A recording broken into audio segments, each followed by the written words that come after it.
Good evening all and welcome. Tonight I have a chilling collection of haunted house stories for you to enjoy. So buckle up, because it's time to get comfortable and let the darkness take control.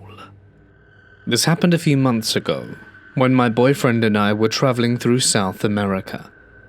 We were in La Paz, Bolivia, and had rented a small apartment in the historic district for a week. The place was beautiful but old. Thick adobe walls, wooden floors that creaked with every step, and oddly uneven ceilings, like the building had been leaning a little for centuries. We were over 12,000 feet above sea level, so we were already dealing with the usual altitude stuff, headaches, fatigue, and that strange disconnection feeling. But this, what happened one night, has nothing to do with the altitude. So that night I woke up suddenly. The room was pitch black, but I knew it was around 3:30 a.m. I didn't even need to check the time. I felt this wave of crushing anxiety, like the air had turned thick and electric. My chest was tight, my hands cold and numb, and every instinct I had was screaming that I wasn't alone. As my eyes adjusted, I saw something in the darkness. There was a figure crouched on top of my boyfriend's chest. At first, I thought I was still half asleep, but no. The figure was solid, jet black, darker than the darkness around it, like it absorbed light. Its shape was vaguely human but distorted, as if it had too many joints or its limbs were slightly too long or in the wrong places. It didn't move. It just sat there, hunched over him like it was feeding off him or listening to his heartbeat. And then, its eyes opened. Two burning white orbs, not glowing like headlamps but sharp and piercing, like they'd been drawn with chalk on obsidian. As soon as its eyes met mine, I felt something inside me lock up. I couldn't breathe, couldn't move. It didn't just look at me, it looked into me, like it knew I could see it, like it had been waiting for that. Then it lunged, not physically, more like it threw its presence at me, like its awareness slammed into mine. I instinctively flinched and snapped my eyes shut, and when I opened them again it was gone. The room was dead silent, but the atmosphere was not normal. It was like the air was humming. Then my boyfriend gasped and bolted upright, drenched in sweat. He was shaking and looked terrified. Before I could say anything, he blurted out, "I couldn't move. It felt like something was crushing me." I asked him if he was okay, and he said he had the worst panic attack of his life, but it wasn't like any he'd had before. He said he felt like he woke up and something was sitting on his chest, suffocating him, whispering things he couldn't understand in his ear. That's when I told him what I saw. He went pale, and we sat there for a while in silence. Neither of us really wanted to go back to sleep. The next morning we tried to rationalize it, but deep down, we both knew something wasn't right. That place had a presence.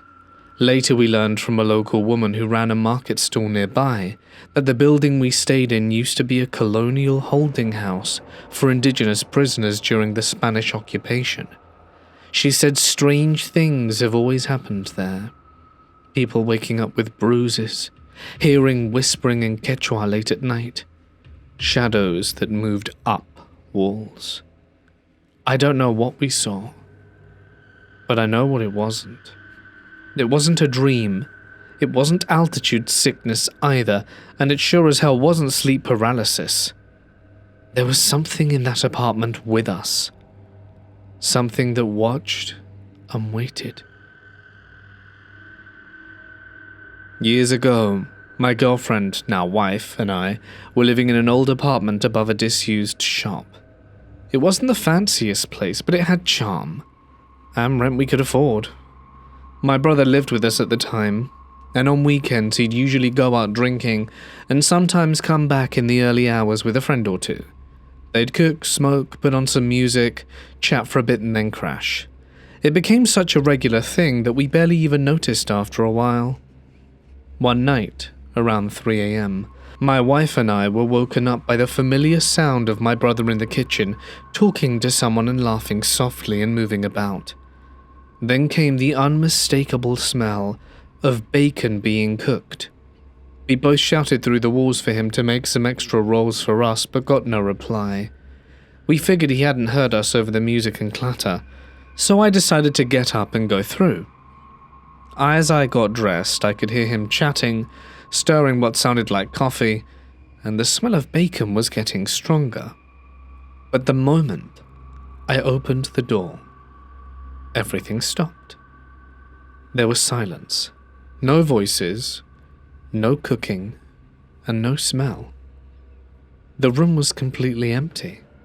There was nothing on the stove, no cups, no plates.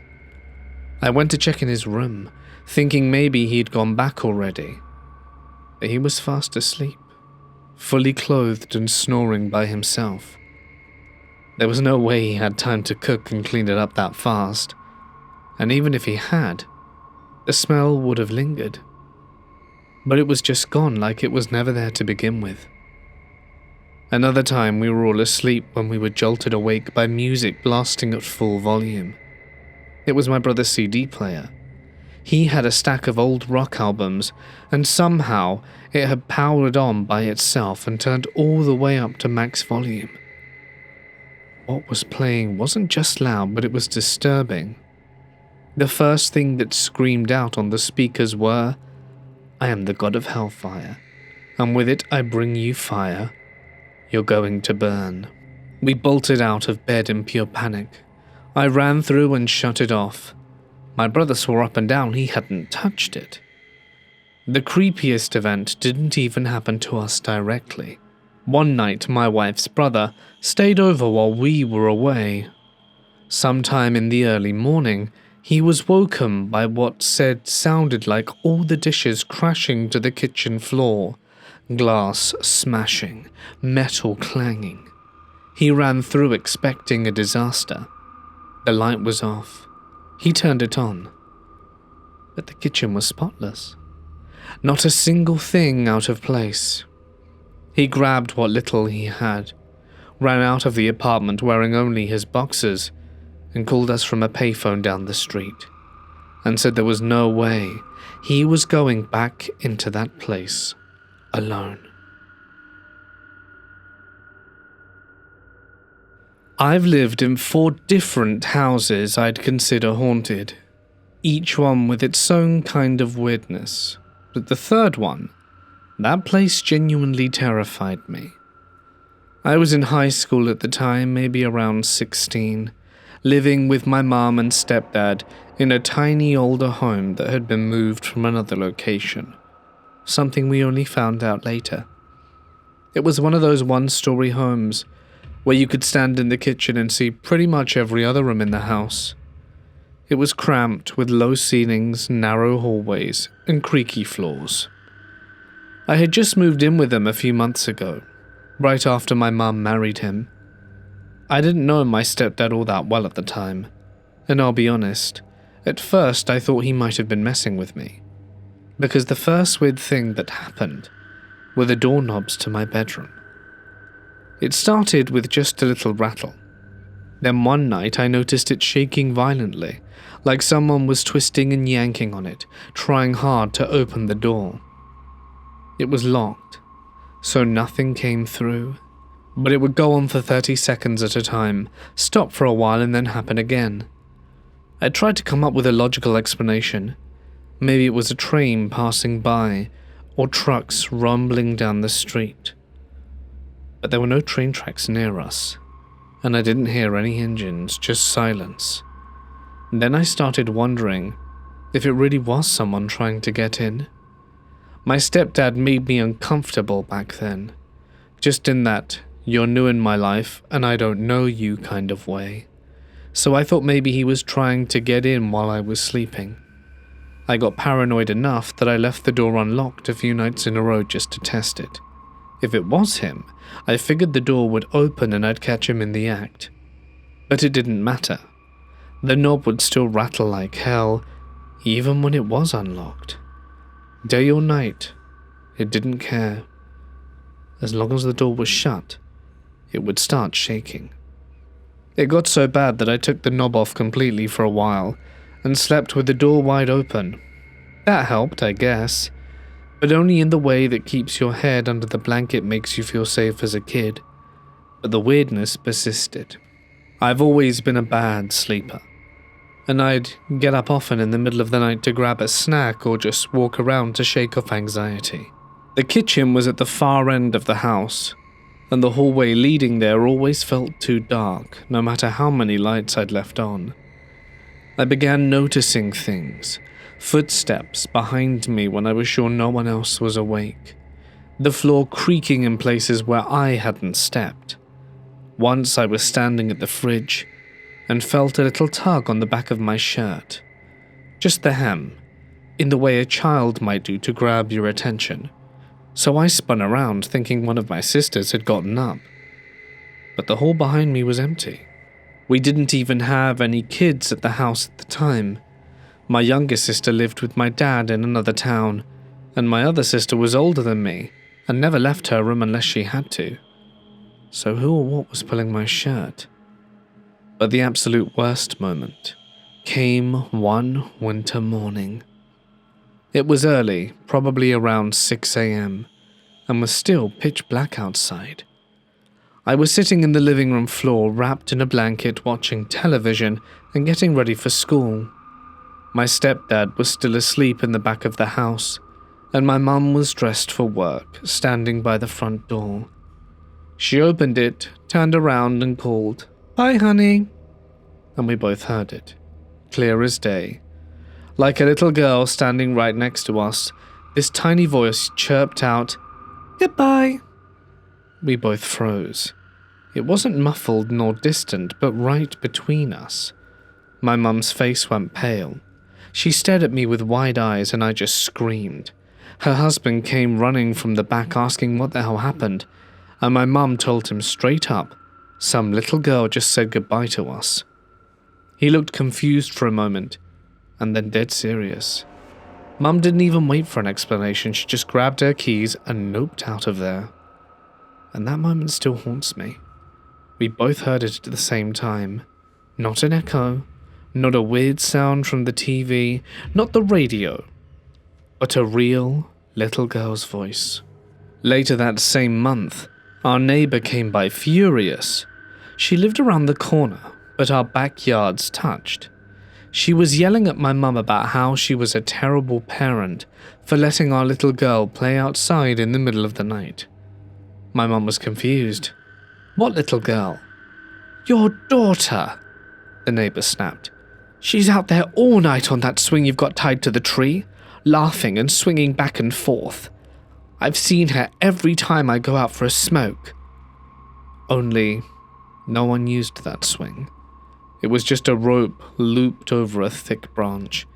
And again, my youngest sister didn't even live with us. She was a few hours away.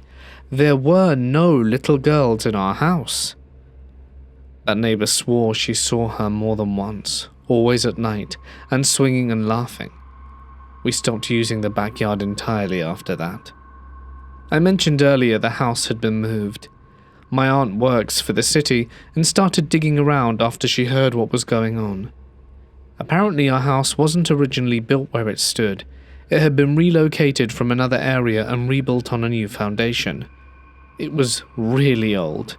No one had a solid record of where it had come from before, but it had been standing somewhere else for decades before being dropped on our lot.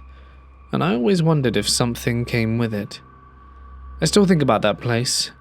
I try to tell myself it was just stress or maybe my imagination running wild through a rough time in my life. But I know what I heard, and what I felt, and what my mum heard too. We moved out not long after. The house is still there though. Sometimes when I visit family in town, I drive by slowly just to look. The tree and rope are still there, but the swing Never moves, not when I'm driving by at any rate. My mum works at a maximum security prison.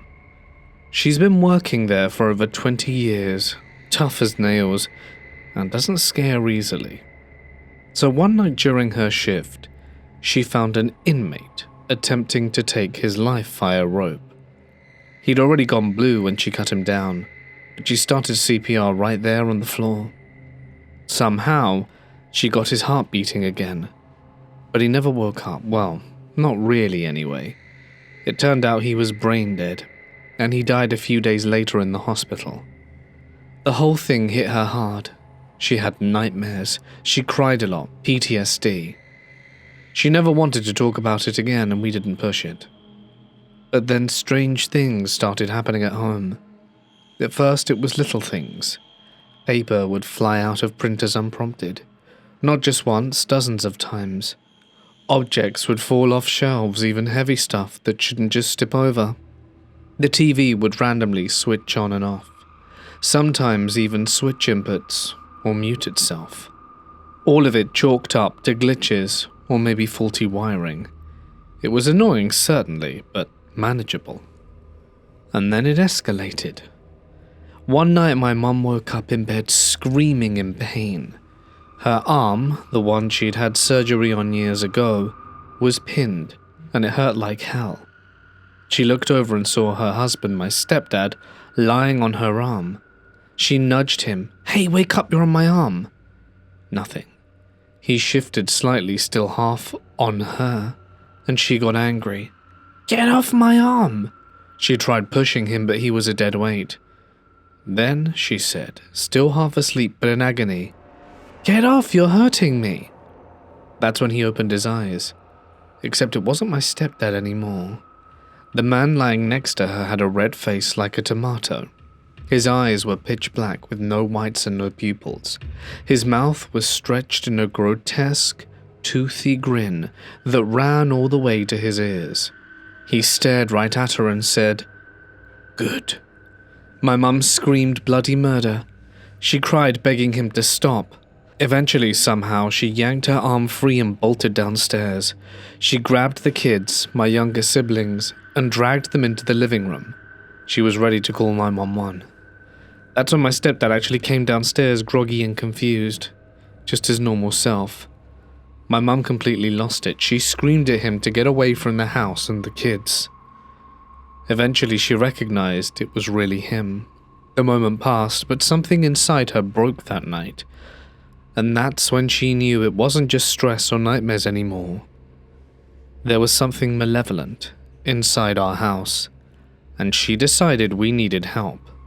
She called my step-grandfather, whose wife had a brother that used to be a priest, retired now, living in Mexico. Long shot but worth a try. He flew up to the States after hearing what happened, and after listening to everything, he admitted that while he'd heard of hauntings and demonic attachment, he'd never seen a case like ours. He gave us the contact of someone he described as exceptionally sensitive, a female pastor who travels and deals with these kind of things. He was adamant about one thing. Don't tell her what happened. Just invite her to the house. She'll know. So my mum called her and kept things vague. As they were saying goodbye, the pastor suddenly shouted through the phone, "Stop! Someone's trying to talk to you. She's extremely angry. She wants me to tell you you moved it, and she wants you to put it back now." And then she hung up. Here's the thing. My family had been doing a garage sale that week. A lot of old stuff had gotten moved into the basement to make room. One of those items, a collection of antique dolls that belonged to my great-grandmother. She was obsessed with them, and made it clear before she died my mum had to keep them. My mum knew immediately what the pastor meant and ran to the basement and moved the dolls back to their original position. But the pastor never made it to the house. First she lost our address and contact info, just gone from her phone, and we called her again, gave her the info, and she said she'd still come. Then her car wouldn't start. Then she called a tow truck. It got into a wreck on the way to her place. Coincidence perhaps, but weird as hell. She never made it out, so we turned to another option, a local paranormal investigation team. They came to the house and stayed overnight, split up the teams, set up cameras, EVP recorders, thermal imaging, the works. And yeah, they got a lot of stuff. They caught footage of a face, distorted and inhuman, floating in the corner of our guest room. They saw orbs, cold spots, and most disturbing of all, they recorded voices, and clearly identified 4 entities: a little girl, an older teenage girl, a woman who called herself Lorelei, and a man called Frank. My mum froze. The name Frank. It was the same man she tried to save at the prison, the one who ended up brain dead. When they dug deeper, the voice claiming to be Frank said he liked my mother and that he hated her husband. That was the end of the investigation, but the team got a ton of material from our house, enough to gain some minor fame online in paranormal circles. I came home from the Navy shortly after. Things were quiet for the most part, except one night, when I was sitting in the living room reading, and suddenly I got this heavy, suffocating feeling like I was being watched. I even went outside with a flashlight, combing through bushes, because I was that convinced someone was out there. But there wasn't. A few months later, my uncle's childhood best friend visited for a barbecue. He brought a new girlfriend we'd never met. As soon as she stepped into our house, she stopped cold. She looked at my mum and asked, "How many do you have?" Mum thought she meant kids. "5, she said, 4 biological, 1 stepdaughter. No, that's not what I meant. Well, 4 spirits. A little girl, a teenager, a woman, and a man. The woman shook her head. No, there are at least 2 men. And I have 2 brutes screaming in my face right now, telling me to get out. That started a long and bizarre conversation. I'll admit I called BS on most of it, but she claimed she'd always had this ability to see spirits, feel their emotions. She said she once lifted a teacher into the air during a fit of childhood rage, claimed the government found out and took her for testing, said they didn't bother her anymore. Whether or not that's true, I don't know, but her sensitivity, that felt real. She said the whole area was haunted really badly, even claimed the house across the street had a full-blown infestation, and after she left, the activity in our house stopped just like that. She later called my mum and said 2 of the male spirits followed her home. They realized she could hear them, and that's what gave them power. They started playing games, hiding her stuff, knocking things over, but she told us she'd get rid of them. And things have been quiet since. The only odd thing that happened recently was when my mum was alone in her room, and the spring-loaded door stopper, you know, the kind that kids love to go flick, started vibrating wildly, like someone had pulled it and let it go. Not from a bump, it was a full-range movement and deliberate. My mum just said, "I know you're there, honey. It's okay if you want to play a little. You can stay as long as you're not mean." And that was it. This happened about 10 years ago, when my family lived in Indiana. It was a quiet suburb, on an ordinary street. You could say it's not really the place you'd expect anything particularly disturbing to happen, but I think most people probably think that about their homes. Even years later, I still think about it, and I can honestly say I've never felt fear like I did in that basement. So let me take you back. The house was small, a modest 2-story with a basement. From the outside, it looked like every other house on the street. White siding, a patchy lawn, a tired front porch with a swing that no one ever used. The basement was where my siblings and I spent most of our playtime. It wasn't finished or cozy, but we were kids, and it was a space to spread out our toys and play without getting yelled at for making a mess. The layout was kind of odd. The whole thing was shaped like a horseshoe, with a thin, cheap divider splitting the wall horizontally. One half was ours, the playroom, and the other side was where the washer, dryer, and all of our storage was kept. That storage side, man, even now I don't like thinking about it. It was straight out of a low-budget horror movie. Cold concrete floors, cracked and stained. The walls were bare and discolored like something had seeped through them decades ago. And there was only one dim, flickering light bulb in the center of the room, with a dangling pull string that you had to grope around in the dark to find. It never gave off enough light to feel safe. You always felt like something might be standing just beyond the shadows watching. None of us kids liked going back there. Even my younger brother, who usually thought he was invincible, would make excuses when my mum asked him to grab a box of paper towels or a load of laundry. I used to think we were just psyching ourselves out, but now I'm not so sure. This one night my dad started having severe pain around 9 p.m. and realized he needed to go to the hospital. Turned out he had kidney stones. My mum was loading everyone into the car and asked me if I wanted to come with. But I was 100% locked into this racing game I was obsessed with at the time. I was at the edge of winning a really close race, and I told her I'd stay home. So they all leave. I'm alone in the house, and I don't remember feeling nervous at first. It wasn't the first time I'd had the place to myself. I finished my race, came in first, and let out a little whistle, just this dumb, offhand phew kind of a whistle to myself. And then, from the other side of the basement wall, something whistled back. At first I thought it was an echo. The acoustics in that basement could be weird, especially with the wall dividing the space. But something about the timing felt off. I tried again, this time whistling a short little tune, and again it whistled right back, the same rhythm and pitch. I could feel the hair on my arms stand straight up.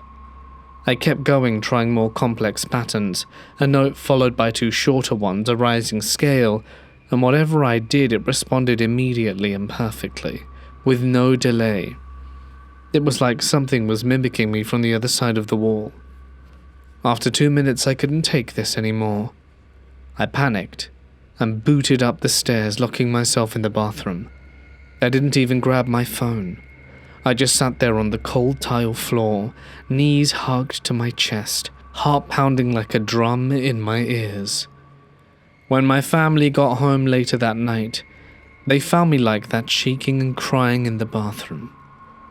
I didn't know what they'd say when I told them, but weirdly enough, they believed me. My mum, especially. She didn't even try to rationalize it. She told me that my dad had always felt off about that house, particularly in the basement, but didn't want to say anything to freak us kids out. He figured maybe it was just his nerves or stress or something, and he didn't want to scare anyone if it was nothing. But I guess it wasn't nothing. We all went to bed, though none of us really slept well that night. But what happened after that was worse. Sometime around 3 a.m., my mum woke up to the sensation of the bed rocking back and forth. Not shaking violently or anything, just a slow, deliberate sway, like someone was gently pushing it from one side to the other. She looked over and saw my dad lying there awake, his legs moving rhythmically. She asked him why he was doing that, and he said in this weird, flat tone, "I'm not. They are." That obviously freaked her out. She asked what he meant by they, and he looked her dead in the eyes and said, "The people around our bed. Don't you see them?" She didn't see anyone, but he was completely serious. Said they'd been standing around the bed rocking it, watching them both. He wasn't panicking either, just stating it like it was the most ordinary thing in the world. And I think that scared her more than anything, just how calm he was. By morning, it was like none of it had ever happened, though. He barely remembered it. He said he dreamt it, probably, but my mum swears he was wide awake. She said he'd never seen him look so certain of anything in his life. That was the beginning of the end for us in that house. After that night, things started escalating. Lights would flicker, we'd hear footsteps upstairs when everyone was downstairs. My little sister started sleepwalking, something she'd never done before, and once we found her standing in front of the divider wall in the basement staring into the darkness. My mum tried burning sage, and my dad started keeping a Bible on the nightstand. But it didn't really stop.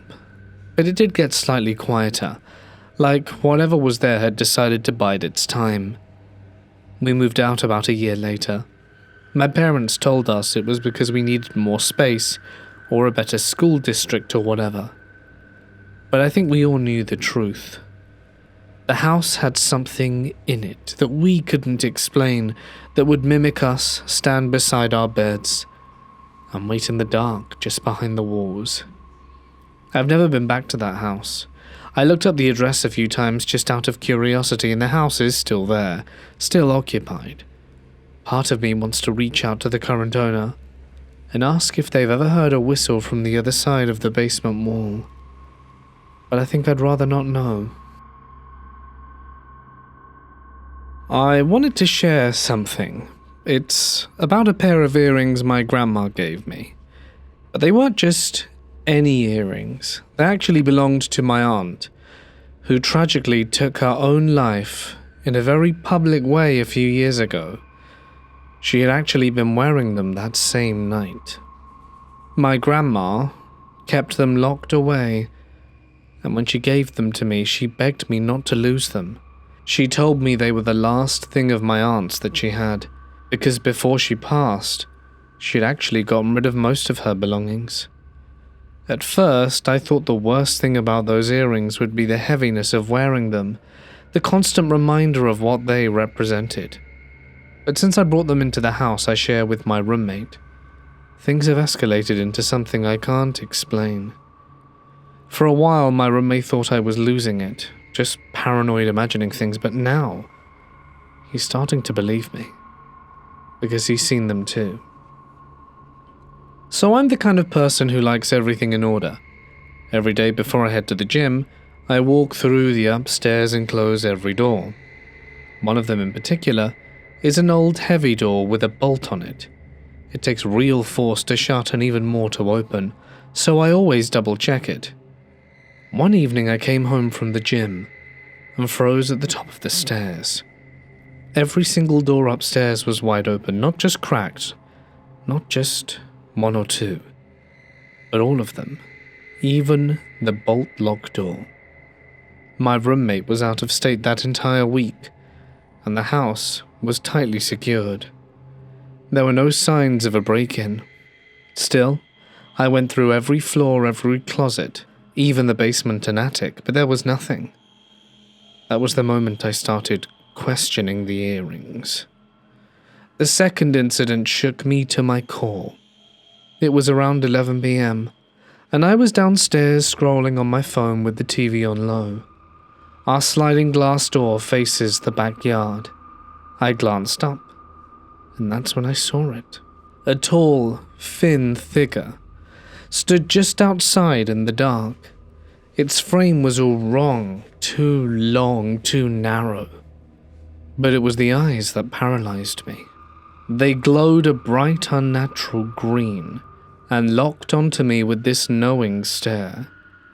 The instant we made eye contact, it just vanished, like it had blinked out of reality. I don't even remember dropping my phone, but I bolted upstairs, screaming at my roommate to call the cops. I was stone sober, alert, and there was no mistaking what I saw. My whole body felt frozen and heavy, like I'd looked directly into something I wasn't supposed to see. My first thought, honestly, was a skinwalker, but I don't live anywhere near places where those stories come from, so it made no sense. After that, it wasn't just me seeing things. It was my roommate's dog, too. One morning before training, I did my usual sweep of the rooms to make sure the dog wasn't locked in anywhere. I saw him lying comfortably on the couch. Hours later, when I came home, I heard scratching from upstairs, and I found him shut inside my bathroom. The thing is, he's a small, stubby little dog who can't open doors. And that bathroom door? I had locked myself when I left. Another time I was in bed. The dog curled up asleep in the chair at the foot of the bed, the door shut. I got up to adjust the air conditioner outside my room, and when I opened the door, there he was, standing in the hallway. I spun around, the chair empty. That one made me feel sick. It was as if reality itself had been toyed with. Something picking him up and putting him somewhere else just to get a reaction out of me. For weeks, my roommate brushed everything off. He told me I was stressed, that I was making connections where there weren't any. That all changed this week. We got home at the same time one evening. He went upstairs first. I heard him stop dead in his tracks. When I got up there, every single door was wide open again. He swore he closed them himself that morning. But it wasn't just the doors. My unopened bottle of water on the nightstand was drained completely. Every stuffed animal on the nightstand had been tossed across the floor. My Nintendo Switch, which had been buried in the bottom drawer, was lying in the middle of the room. And my photo album had photos ripped out and scattered on the floor, like someone had flipped through them in a rage. We rushed to the kitchen to try and gather ourselves, but that's when we saw them. Muddy, horse-like hoofprints trailing across the tile. Neither of us spoke. We just stared. The final straw was a phone call I got a few weeks ago at 2 a.m. from a close friend who lives nearby. His voice shook as he told me he had a vivid dream about my house. In the dream, he said he saw the previous owners gathered in the living room performing a ritual. A pentagram was drawn on the floor. There were candles lit. He described the faces of the people in unsettling detail, and he gave me their names. Here's the thing. My friend had never looked up my house. He had no reason to know who the previous owners were. But when I looked into them, the names matched. One even had the middle name, Belial. I still don't know what to do with that information. Now I don't know if this all ties back to the earrings. Part of me feel like it has to. My aunt's death was violent and painful, and those earrings were on her when she died. Maybe they soaked up whatever she carried in her final moments.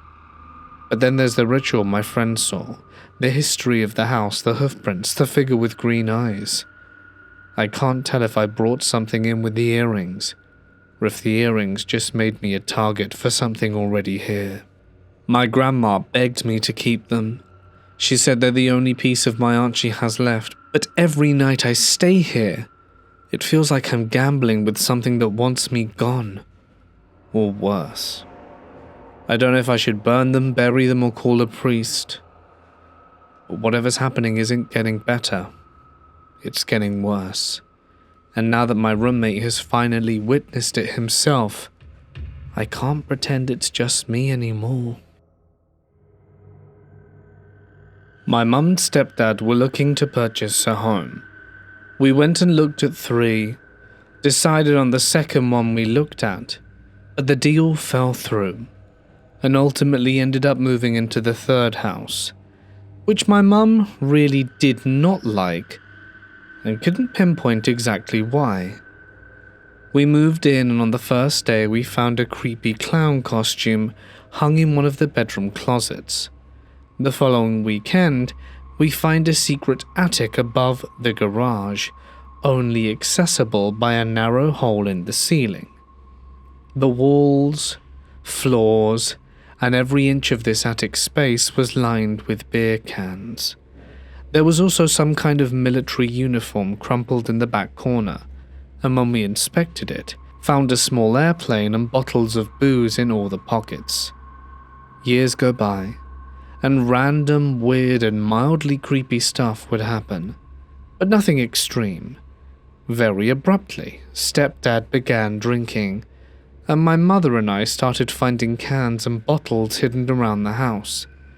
He becomes dark, physically and verbally abusive when previously he had been a bright and big personality with no previous addiction issues.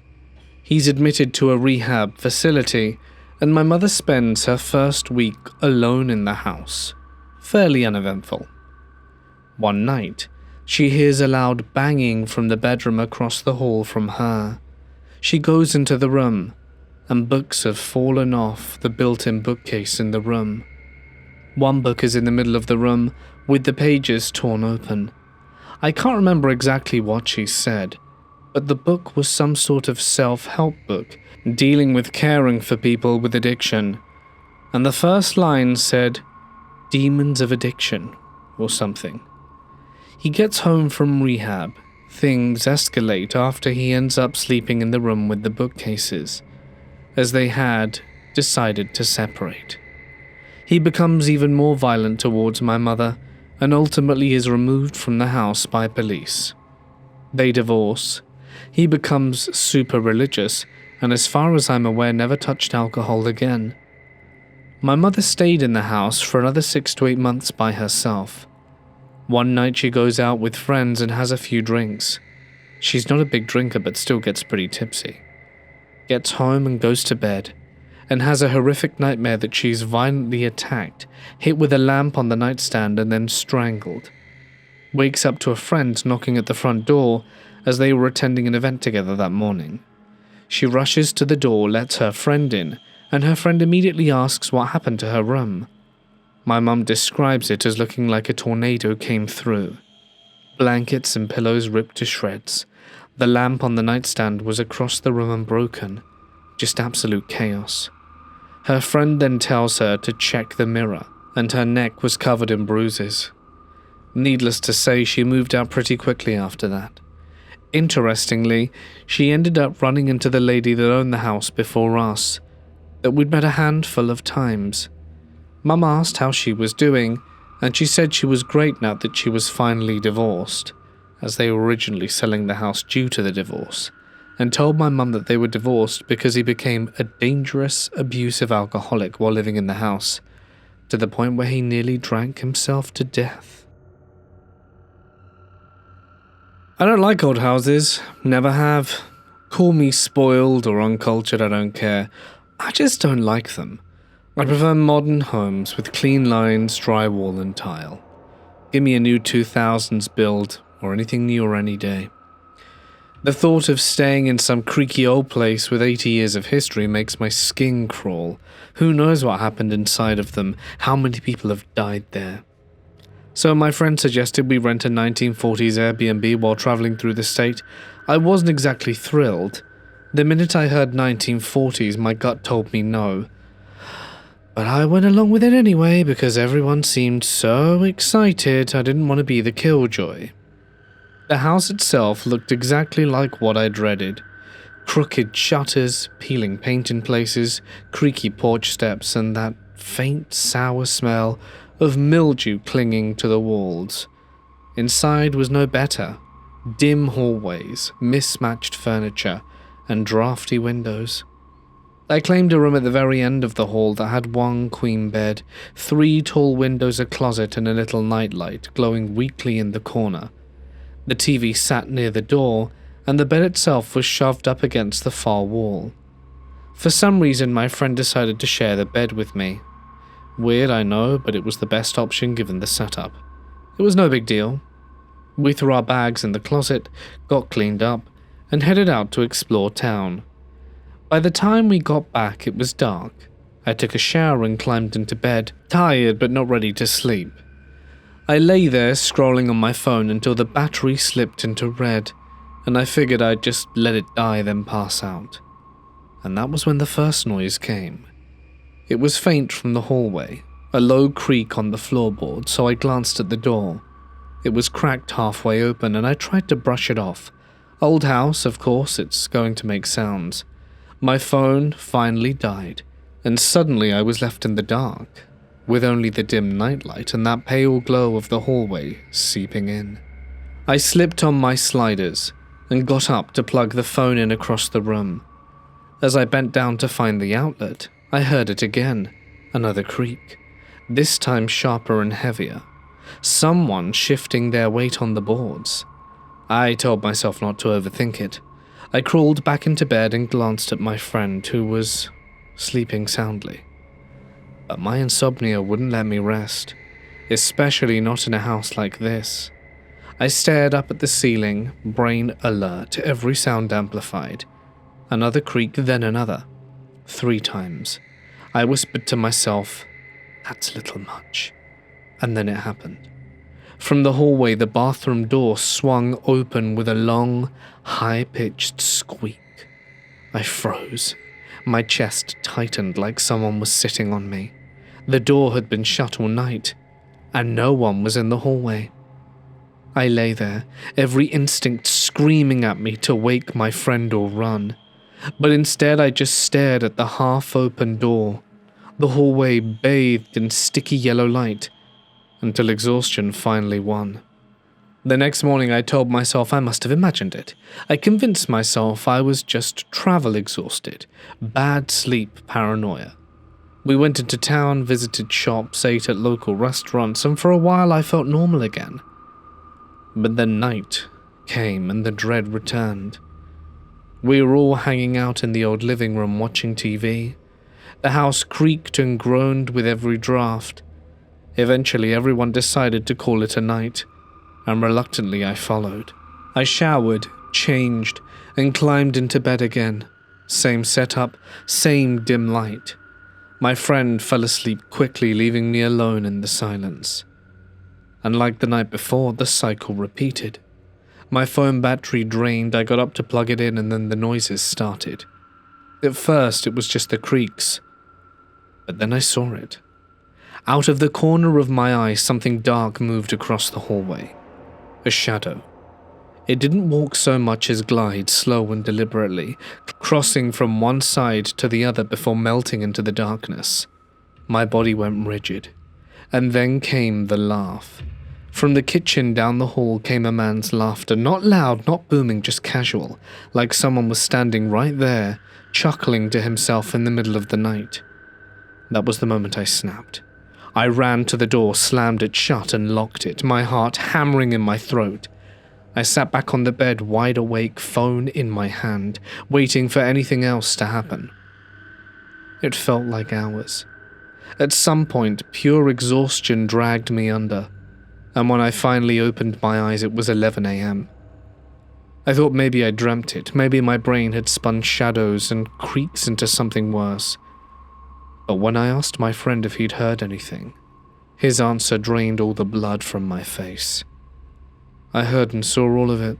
The footsteps, the doors, the shadows in the hallway, the laugh in the kitchen.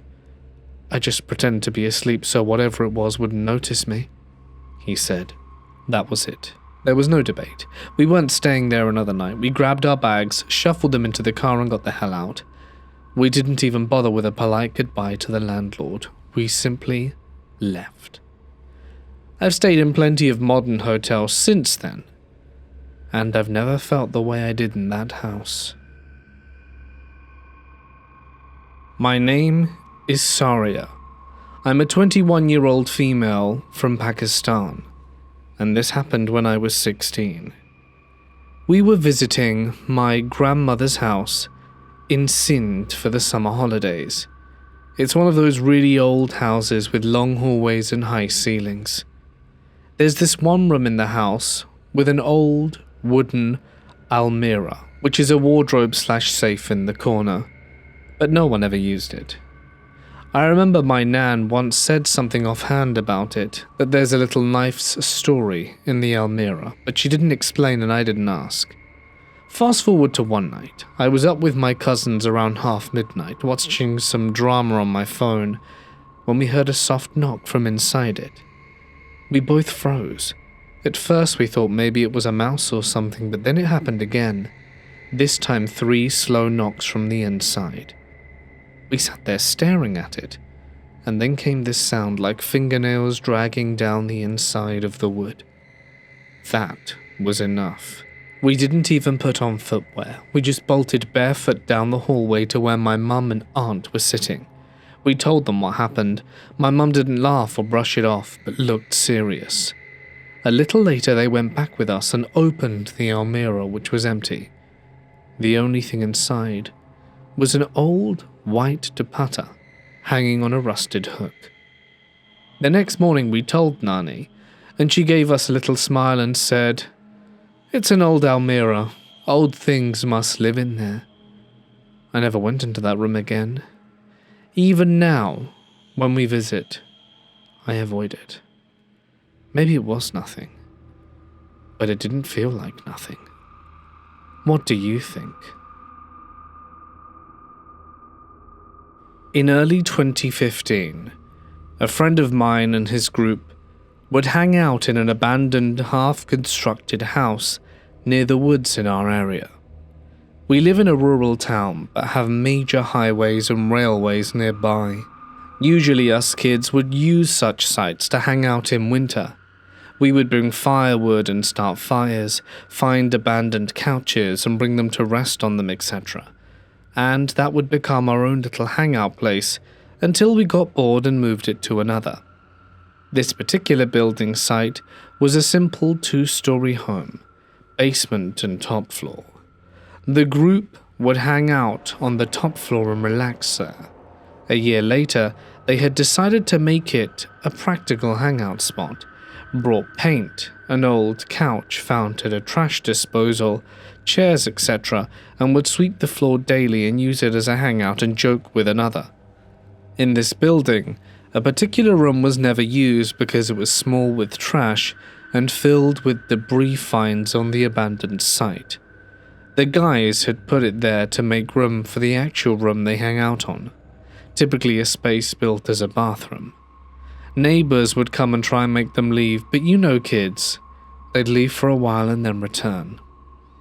So one night, they decided to sleep out there. There's about 5 to 6 people. They brought blankets, pillows, and hung out. In the middle of the night, though, strange sounds started coming from a small room. But the guy thought it was probably mice and laughed it off, till a friend threw some piece of trash there, and something threw it back. The guys, of course, ran for their lives that night, and abandoned everything there and decided to come the next day and gather their things. My friend, an 18-year-old female at the time, had gone that weekend to an island and had brought a blessed cross necklace. Grandparents used to buy them for us from churches and present them as gifts, and decided to try and see if something sinister was in the room. They would always throw conversations about demons to try to spook each other with stories, and went for it, brought phones to capture it, etc. They gathered at noon and my friend wrapped the cross in a small white handkerchief that was in her bag and hung it in a crook opposite from the space that was the entry to the small room. They stared at it for a while and nothing happened, so they laughed it off, until a scraping sound was heard and the handkerchief unraveled itself. They thought that it was probably gravity and started laughing at each other for being spooked. Then the cross started making circular moves and picking up speed, rotating, and a guy from the group freaked out and threw an open paint container at the small room to catch the ghostly figure. When the paint landed on the floor on the wall opposite the cross, it painted the wall and made a kind of figure. They took a picture of it, which I saw, but it's been years and lost due to changing of phones. It had a very odd shape. They were scared out of their minds and ran away. The things are still there, and every time they pass by the building they go on the opposite end of the street in order not to pass by the building site. Beside the picture, I wasn't sure if any part of the story was true. Does anyone have any idea what kind of thing this could have been? Hey guys, it's Mort here, and thank you so much for listening. I do hope you have enjoyed tonight's collection of spooky stories from haunted houses. If of course you did, you can let me know down below. Also, I don't do promotions very frequently, But to those of you who really don't like them, I do leave the timestamps in the description for you to skip them. And I do put them at the very start so that you can do just that without being interrupted. Thank you, though, all the same, for your comments and feedback. But that's it from me. Of course, I just need to give a final huge thank you to my members and patrons, whose names can be seen on screen. Their support really goes a long way into helping with the channel, so thank you. And if you'd like to join their ranks to get some cool perks, feel free to find out more by following the links in the description. But that's it from me. Hopefully see you Friday. Stay awesome, and I'll see you in the next one. Good night.